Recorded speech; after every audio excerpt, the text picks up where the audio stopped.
दोस्तों, आज की ये मूवी जबरदस्त सस्पेंस और मिस्ट्री से भरी पड़ी है। अगर आपको दृश्यम मूवी पसंद आई थी तो आप इसे हॉलीवुड की दृश्यम मूवी कह सकते हैं, क्योंकि दृश्यम मूवी की तरह यहाँ भी सबको पता होता है कि मुजरिम कौन है, लेकिन फिर भी कोई उसके मास्टरमाइंड दिमाग को हरा नहीं पाता। इस मूवी की शुरुआत से लेकर एंड के लास्ट सीन तक आपको इसमें सिर्फ सस्पेंस ही नजर आएगा, जो आपको इससे एक सेकंड के लिए भी दूर नहीं होने देगा। तो चलिए बिना देरी किए शुरू करते हैं आज की ये मूवी, जिसका नाम है फ्रैक्चर। तो मूवी की शुरुआत होती है टैड नाम के एक आदमी से, जो कि बहुत अमीर होने के साथ साथ एक एयरक्राफ्ट इंजीनियर भी है, जो लॉस एंजलिस की एक बड़ी एयरक्राफ्ट कंपनी के अंदर फ्लॉक्स ढूंढने का काम करता है। फिलहाल टेड एक प्लेन क्रैश की इन्वेस्टिगेशन कर रहा होता है, जहां वो अपने साथियों को प्लेन क्रैश होने की वजह बताता है और अपनी इन्वेस्टिगेशन रिपोर्ट को एक बोर्ड पर लगाकर बिना किसी कंप्यूटर आउटपुट का वेट करे वहां से अपनी स्पोर्ट कार में बैठकर अपने घर निकल जाता है, क्योंकि टैड के साथ साथ सभी को पता था कि टैड की कैलकुलेशन कभी गलत नहीं होती। अब अगले सीन में हमें टैड की वाइफ जेनिफर को दिखाया जाता है, जिसका लेफ्टिनेंट रॉब नाम के पुलिस वाले से अफेयर चल रहा है, और वो अक्सर यहाँ सभी से छुपकर इस होटल में एक दूसरे के साथ टाइम स्पेंड करने आते हैं। तभी हम टैड को देखते हैं, जो उस होटल से कुछ दूरी पर अपनी कार को पार्क करता है और होटल के अंदर जाता है, जहाँ उसकी वाइफ जेनिफर और रॉब एक दूसरे के साथ पूल में नहा रहे होते हैं। वो उन दोनों को इग्नोर करके सीधा अपने रूम में जाता है और वहाँ उस बेड को घूरने लगता है, जिस पर कुछ देर पहले उसकी वाइफ और रॉब इंटीमेट हुए थे। अब शाम होते ही जेनिफर अपने घर पहुँचती है और टैड को वहाँ पहले देखकर शॉक हो जाती है, क्योंकि टैड हमेशा उसके आने के बाद ही घर आता था। जेनिफर के अंदर आते ही टैड उसे किस करने की कोशिश करता है, लेकिन जेनिफर उसे खुद से दूर करते हुए कहती है कि मुझे किचन में कुछ काम खत्म करना है। तभी टैड कहता है कि मुझे तुम्हारे और रॉब के अफेयर के बारे में सब कुछ पता है। ये सुनकर जेनिफर घबरा जाती है और इस बात को एक्सेप्ट करते हुए टैड को धोखा देने के लिए उससे माफी मांगती है, लेकिन टैड को ये माफी बिल्कुल भी स्वीकार नहीं थी। वो पहले ही पिस्तौल लेकर खड़ा हुआ था और जैसे ही जेनिफर टर्न करती है वो उसे शूट कर देता है, जिससे जेनिफर वहीं जमीन पर गिर जाती है। अब गोली की आवाज सुनते ही टैड के गार्डन में काम कर रहे सभी लोग डर जाते हैं और घर की तरफ भागते हैं। ये देखकर टैड घर के अंदर से ही विंडो पर 3 और राउंड फायर करता है, जिसे देखकर सभी लोग डरकर वहाँ से भाग जाते हैं। इसके बाद टैड चलाई गई चारों गोलियों से निकली केसिंग को उठाकर एक जगह पर रख देता है और अपने पहने हुए कपड़ों को उतारकर आग लगा देता है और बाथरूम में जाकर खुद को गर्म पानी से क्लीन करने लगता है। इतनी देर में उन भागे हुए लोगों ने पुलिस को सारी खबर दे दी थी, जिससे उन सभी को लगता है कि टैड के घर में जरूर कोई शूटर घुस आया है। अब सभी पुलिस वाले तमाम गाड़ियों के साथ टैड के घर के बाहर पहुंचते हैं। साथ ही कुछ बड़े ऑफिसर्स के साथ लेफ्टिनेंट रॉब भी वहां आता है, जो कि एक हॉस्टेजेस नेगोशिएटर होता है, और वो टैड से बात करके खुद अकेले घर के अंदर आता है। अब तक रॉब को ये नहीं पता था कि टैड जेनिफर का हस्बैंड है और ये उसी का घर है। खैर, अंदर आने पर रॉब टैड से उस गन को टेबल पर रखने के लिए बोलता है। साथ ही टैड के कहने पर वो खुद भी अपनी गन को साइड में रख देता है, जिसके बाद दोनों में बातें होने लगती हैं। यहाँ टैड रॉब से कहता है कि मैंने अपनी बीवी जेनिफर की गोली मारकर हत्या कर दी है। तभी रॉब की नजर सामने वॉल पर लगी एक जेनिफर की तस्वीर पर पड़ती है। वो भागते हुए जेनिफर के पास जाता है और देखता है कि गोली उसके सर में लगी है। यहाँ टैड कहता है कि मेरी वाइफ के किसी दूसरे आदमी के साथ नाजायज संबंध है, इसलिए मैंने उसे मार दिया। जेनिफर की ऐसी हालत देखकर रॉब भड़क जाता है और उठकर टैड को मारने पीटने लगता है। इसी बीच बाकी पुलिस वाले अंदर आकर रॉब को ऐसा करने से रोक लेते हैं और टैड को भी गिरफ्तार कर लिया जाता है। तभी एक पुलिस वाला रॉब को बताता है कि जेनिफर अभी भी जिंदा है, जिसके बाद वो सभी उसे जल्दी से जल्दी हॉस्पिटल लेकर जाते हैं। अब सीन यहाँ से शिफ्ट होता है और हमें बिली नाम के एक वकील को दिखाया जाता है, जो पब्लिक डिफेंडर ऑफिस में जॉब करता है और अभी एक पार्टी में जाने के लिए रेडी हो रहा है। इसी बीच उसका एक साथी उसे टैड के केस के बारे में बताता है और इस केस को पुलिस डिपार्टमेंट की तरफ से हैंडल करने को बोलता है। यहाँ सब कुछ जानने के बाद बिली को ये केस बहुत आसान लगता है, क्योंकि पुलिस के पास टैड के बयान के साथ साथ वो मर्डर वेपन यानी बंदूक भी थी, जिससे उसने उसको शूट किया था। इसलिए अब बिली पार्टी में जाने से पहले थोड़ी देर के लिए कोर्ट जाता है, जहां पहली सुनवाई पर ही टैड जज से कहता है कि वो अपना ये केस खुद ही लड़ना चाहता है, उसे किसी भी वकील की जरूरत नहीं है। साथ ही वो जज से रिक्वेस्ट करता है कि उसका केस जल्द से जल्द शुरू किया जाए। उसकी इन सब बातों को सुनकर बिली उसे बेवकूफ समझता है। बिली आज तक कभी कोई केस नहीं हारा था और उसे पूरा यकीन था कि वो टैड को बहुत ही आसानी से मात दे देगा, इसलिए वो टैड की बातों को बिल्कुल भी सीरियसली नहीं लेता। इसके बाद बिली जब बाहर आता है तो रॉब उससे आकर कहता है कि टैड बहुत ही शातिर आदमी है, तुम्हें उससे बचकर रहना होगा। बिली कहता है कि वो कोई वकील नहीं है और वैसे भी सारे सबूत उसके खिलाफ हैं और हमारे पास मर्डर वेपन भी है, तो उसके जीतने की कोई भी उम्मीद नहीं है। इतना कहकर वो पार्टी के लिए निकल जाता है, जहां उसे अपनी नई बॉस निकी मिलती है, जहां बिली को हायर करके निकी और उसकी कंपनी काफी खुश थी, क्योंकि बिली बहुत ही काबिल वकील था। खैर, इस दौरान बिली को टैड के केस पर काम कर रहे एक ऑफिसर का कॉल आता है। वो कहता है कि फॉरेंसिक टीम ने कंफर्म किया है कि टैड के पास से जो गन हमें मिली है वो कभी चली ही नहीं, और पूरे घर की फिर से छानबीन करने के बाद भी हमें वहाँ से कोई दूसरी गन नहीं मिली। इतना सुनते ही बिली समझ जाता है कि बिना मर्डर वेपन के उनका ये केस कमजोर पड़ सकता है। इसलिए वो अगले ही दिन पूरी फॉरेंसिक टीम को लेकर फिर से टैड के घर की छानबीन करने जाता है।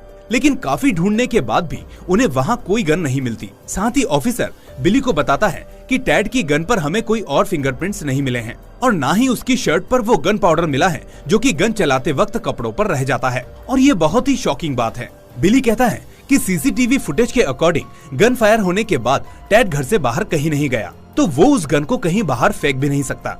हो ना हो वो गन इसी घर में है, तुम ठीक से देखो, हमें वो गन जरूर मिलेगी।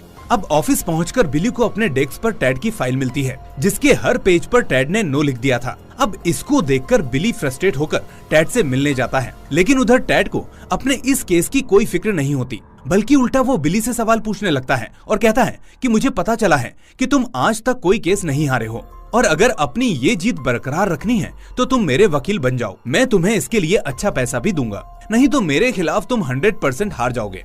लेकिन बिली इसके लिए साफ इनकार कर देता है। खैर, अब कहानी सीधा कोर्ट में जाती है, जहां बिली एक के बाद एक विटनेस को वहां बुलाकर उनसे पूछताछ करने लगता है। लेकिन टैड बिना किसी टेंशन के वहां किसी मशीन का डायग्राम बनाने लगा होता है और किसी विटनेस से कोई क्रॉस क्वेश्चन नहीं करता। तभी लास्ट में बिली रॉब को कटघरे में बुलाता है और उससे पूछता है कि क्या टैड ने अपनी वाइफ जेनिफर को शूट करने की बात कन्फेस की थी। अब यहाँ टैड खड़ा होता है और सभी के सामने कहता है कि इस पुलिस वाले का तो मेरी बीवी के साथ अफेयर चल रहा था और मेरे पास इसके काफी सारे सबूत भी हैं, तो इस केस में इसकी गवाही मानी नहीं जानी चाहिए। ये बात सुनते ही जज, बिली और वहाँ बैठे सभी लोग शॉक्ड हो जाते हैं। वहीं रॉब ने भी अभी तक जेनिफर के साथ चल रहे अफेयर की बात सभी से छुपा रखी थी, जिसका टैड ने सभी के सामने खुलासा कर दिया था। इस बात से शर्मिंदा होकर रॉब गुस्से में टैड को मारने के लिए जाता है, लेकिन वहाँ खड़े ऑफिसर्स उसे पकड़ लेते हैं। ये देखकर जज यहीं से इस ट्रायल को स्टॉप करके टैड और बिली को अपने ऑफिस में बुलाती है।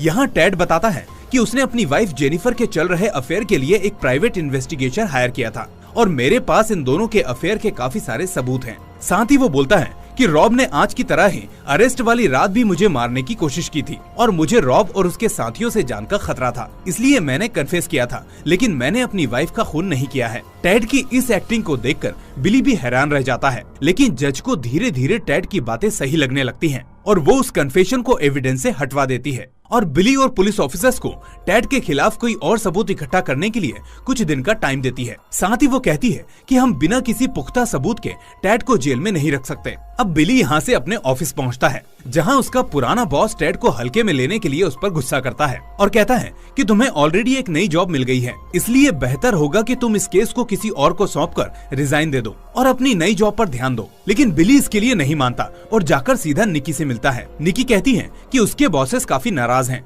क्योंकि बिली अभी तक अपने पुराने ऑफिस के केसेस में फंसा हुआ है और उसने बड़ी मुश्किल से उसकी जॉब बचाई है। यहाँ हमें पता चलता है कि निकी और बिली अब एक दूसरे से प्यार करने लगे हैं। खैर, अब अगले दिन बिली फिर से अपने पुराने ऑफिस जाकर अपने पुराने बॉस से कहता है कि मुझे इस केस पर ही रहने दें। उसका बॉस कहता है कि अगर वो ये केस हार गया तो उसकी यहाँ के साथ साथ नए ऑफिस में भी काफी बेइज्जती होगी और शायद नई नौकरी भी हाथ से चली जाए। लेकिन बिली कहता है कि वो इस केस को नहीं हारेगा और एक मुजरिम को जेल के पीछे पहुंचाना ही उसका असली काम है। बिली यहाँ से सीधा अब उसी पुलिस ऑफिसर के पास जाता है और अभी तक टैड के घर में मर्डर वेपन नहीं ढूंढ पाने की वजह से उस पर गुस्सा करता है और फिर से तलाशी लेने को बोलता है। वहाँ से निकलकर बिली रॉब से मिलने जाता है, जो अब डिप्रेशन का शिकार हो चुका था, क्योंकि उसके अफेयर की बात बाहर आने से उसकी बीवी और बच्चे उसे छोड़कर जा चुके थे। यहाँ बिली रॉब से उस होटल के बारे में पूछता है जहाँ वो अक्सर जेनिफर से मिला करता था। एड्रेस मिलने पर बिली उस होटल रूम में भी जाता है, लेकिन उसे वहाँ कोई भी सबूत नहीं मिलता, क्योंकि होटल के रूम्स डेली साफ किए जाते हैं।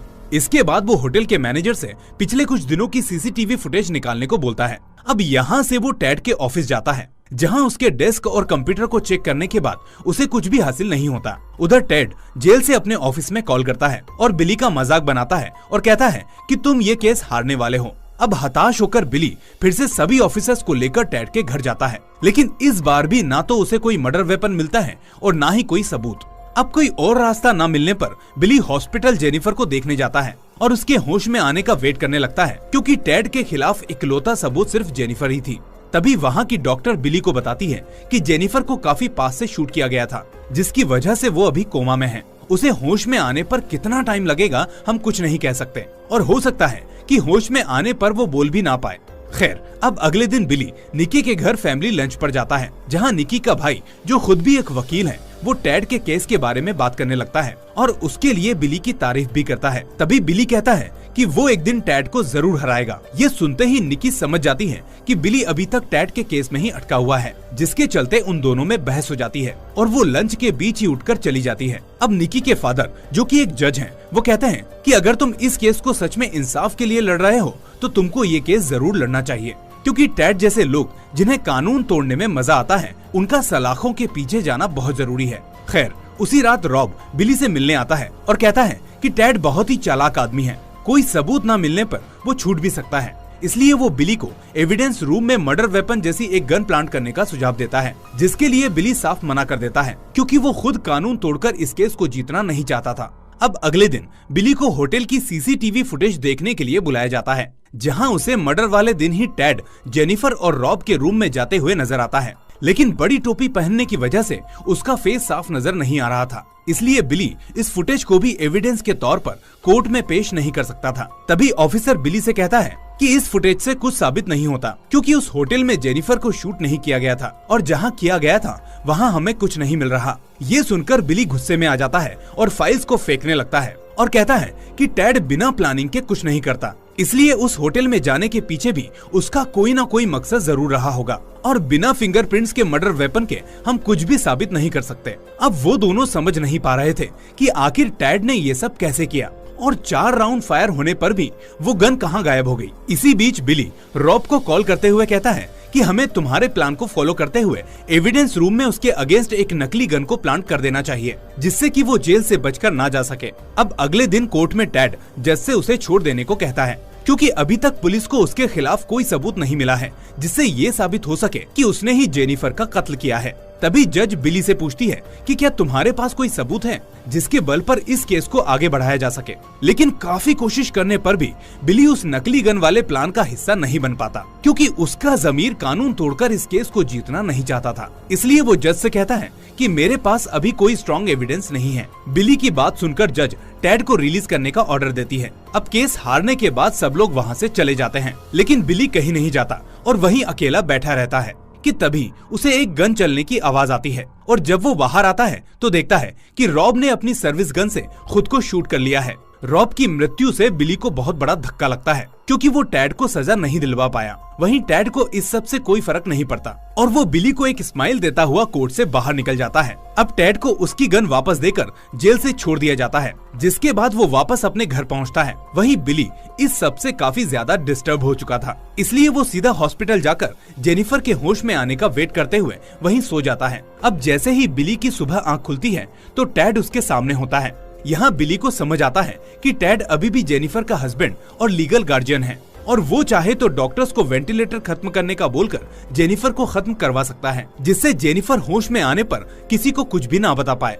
अब बिली वहाँ से भागते हुए सीधा निकी के पास आता है और उससे हेल्प मांगता है, जिससे किसी भी लीगल तरीके से वो जेनिफर को बचा सके। लेकिन निकी उसे इग्नोर करते हुए कहती है कि जेनिफर के मरने या बचने से उसे या उसकी लॉ फर्म को कोई फर्क नहीं पड़ता है। अब बिली सीधा अपने पुराने बॉस के पास आता है और उससे कहता है कि टैड जेनिफर को मारने वाला है, हमें कुछ करना होगा। तभी उसका बॉस कहता है कि टैड ने आज सुबह ही तुम्हारे अगेंस्ट एक कंप्लेंट की है कि तुम बिना किसी वजह से उसकी वाइफ के पास बार बार जाते हो। अब हमें टैड को जाने देना चाहिए और अपनी हार को एक्सेप्ट कर लेना चाहिए, क्योंकि कोर्ट ने भी अब टैड को आजाद कर दिया है, इसलिए वो अब फ्री इंसान है और बेहतर होगा कि तुम टैड से अब दूर रहो। कोई रास्ता ना मिलने पर बिली अब सीधा निकी के फादर के पास जाता है, जो कि एक जज होते हैं। वो उन्हें सारी बात बताता है जिसके बाद वो उसे एक ऑर्डर साइन करके देते हैं, जिसके अकॉर्डिंग अगले 24 घंटे तक कोई भी जेनिफर को वेंटिलेटर से नहीं हटा सकता था। बिली फौरन उस ऑर्डर को लेकर हॉस्पिटल के लिए निकलता है, लेकिन हॉस्पिटल में मौजूद सिक्योरिटी गार्ड्स उसे जेनिफर के रूम में आने से रोक देते हैं और वो देखता है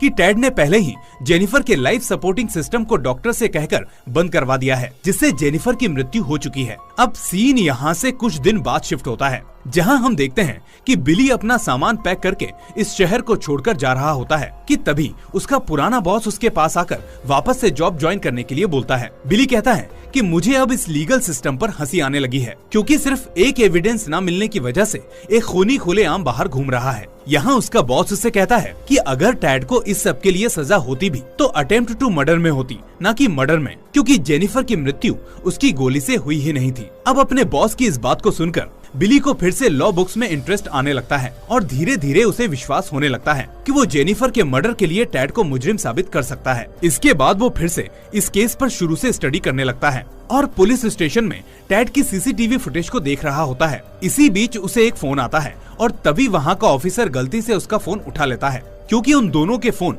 दिखने में बिल्कुल सेम थे। अब इस सेम फोन वाली चीज को होते देख बिली को टैड की सारी चालाकी समझ आने लगती है। वो अब उस ऑफिसर को जेनिफर पर चली गोलियों की गन का मॉडल दिखाता है, जहां टैड और रॉब दोनों की गन का मॉडल एक ही था। इसके बाद बिली टैड के घर जाता है और उसके मास्टर प्लान के लिए उसकी काफी तारीफ करता है। दरअसल टैड को जब रॉब और जेनिफर के अफेयर के बारे में पता चला था, तभी उसने रॉब के मॉडल की एक हैंडगन खरीद ली थी और उसी गन को लेकर वो उस दिन होटल में गया था और उसने वहीं अपनी गन को रॉब की गन से एक्सचेंज कर दी थी और उसी गन से उसने जेनिफर को शूट किया था। अब जैसे ही रॉब वहां पहुंचा तो जेनिफर की बॉडी को देखकर वो शॉक में चला गया था और उसी दौरान टैड ने वापस से गन को एक्सचेंज कर दिया था और इसीलिए पुलिस को टैड की वही गन मिली जिससे उसने कोई फायर नहीं किया था, जबकि जिस गन से गोली चली वो तो रॉब के पास थी, लेकिन इसके बारे में कभी किसी को कुछ पता नहीं चल पाया। यहाँ टैड बिली से कहता है कि मेरी कैलकुलेशन बहुत स्ट्रांग होती है जो कभी गलत नहीं होती। मैंने एक गोली से 2 लोगों को मार दिया, लेकिन तुम और तुम्हारा ये लीगल सिस्टम मेरा कुछ नहीं बिगाड़ पाया, क्योंकि तुम्हें कभी कोई एविडेंस नहीं मिला और अगर तुम्हें कोई एविडेंस मिल भी गया तो फिर भी कोई फायदा नहीं, क्योंकि इस देश में किसी भी आदमी को एक ही क्राइम के लिए 2 बार सजा नहीं मिल सकती। तभी बिली कहता है कि बस यही तुम्हारी कैलकुलेशन गलत हो गई, क्योंकि मैं तुम्हें जेनिफर के अटेम्प्ट टू मर्डर में सजा नहीं दिलवा पाया, क्योंकि तुमने खुद ही जेनिफर को मरने दिया। इसलिए मुझे सिर्फ कोर्ट से ऑर्डर लेकर जेनिफर के सर में लगी गोली और रॉब के सर में लगी गोली को मैच करवाना है, जिसके बाद मैं तुम पर फिर से मर्डर के नए चार्जेस लगवा सकता हूँ। और ये सुनकर टैड की पहली बार हालत खराब होने लगती है। इतना कहकर बिली वहाँ से बाहर आ जाता है, जहाँ पुलिस वाले पहले से ही टैड को पकड़ने के लिए वहाँ आ चुके थे। अब अगले सीन में हम नए ट्रायल में नए जज के सामने फिर से बिली को कोर्ट रूम में देखते हैं, जो पूरी तरह अकेले और कॉन्फिडेंट होता है, और वहीं टैड का ओवर कॉन्फिडेंस पूरी तरह से खत्म हो चुका था, जो वहाँ काफी महंगे लॉयर्स को अपने केस के लिए लाया था ताकि वो इन नए चार्जेस से कैसे भी बच सके। और इसी के साथ इस शानदार सस्पेंस मूवी का होता है दी एंड। तो दोस्तों, अगर आपको ये मूवी पसंद आई तो हमें कमेंट करके जरूर बताएं, और अगर आपको इस तरह का कंटेंट पसंद है तो चैनल को सब्सक्राइब करना ना भूलें। हम फिर मिलेंगे एक और ऐसी ही शानदार कहानी के साथ। Till then, take care and thanks for watching.